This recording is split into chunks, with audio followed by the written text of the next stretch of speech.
একটা ভালো না। আচ্ছা কিন্তু কাস্টমারই তো নাই এখন, কাস্টমারই নেই। কাস্টমার তো আইলে দাম টাম বর্তমান আর এই কারণটা কি তার? কারণ কি? কারণ কি তো কাস্টমারই দেখে না। কারণ তো মানে দাম কীরকম? তো 400-500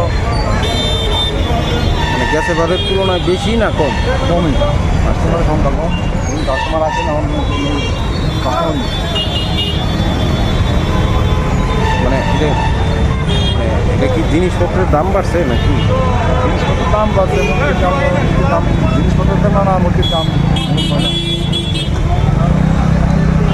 দাম বাড়ছে দেখি কোনো কি সমস্যা হইতেছে আপনাদের?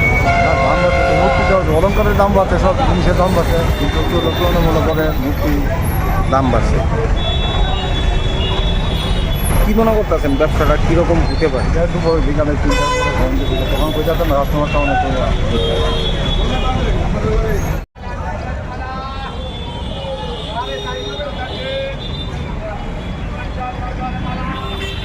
বিশ্বকর্মা লইয়া বসে আচ্ছা যেটা বারের মধ্যে আনছি দুটো 500 টাকা দেয়, এবারের মধ্যে 600 টাকা।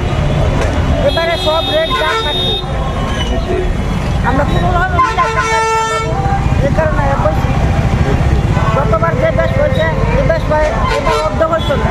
বুঝছি। দাম বাড়ার কারণটা কি তা? দাম বাড়ছে, জিনিসপত্রের দাম বেড়ে গেছে গা, আচ্ছা জিনিসপত্র সব কিছুর দাম বাড়ছে, আচ্ছা এ কারণে সব বাড়ছে। টাকা ভাড়াও বাড়ছি, গাড়ি ভাড়াও বাড়ছি, মালের রেটও বাড়ছি, সব কাপড় চোপড় অলঙ্কার টলঙ্কার সব বাড়ছে। গ্যাস এবার কীরকম ব্যবসা করছিলেন? বেশ বেশ বেশি হয়েছে না, মোটামুটি। এই বছর কি ভাবতেছো, কি মানে মনে করতেছো? এবার এবছর তো দেরি না বাবু, আমি মূর্তি আর কি 600 টাকা দেয়, এখন 500 টাকা তাহলে আমার বেশ করব, বুঝলেন না? এই টাকাটা বিশ্বকর্মা ঠাকুর কি পর্যন্ত করে, ঠিক আছে না? দামটা বাড়ছে মানে জিনিসের দাম বাড়ালো। জিনিসের দাম বাড়ছে, জিনিসের দাম অনেক অনেক বাড়ছে। কত করে মূর্তি?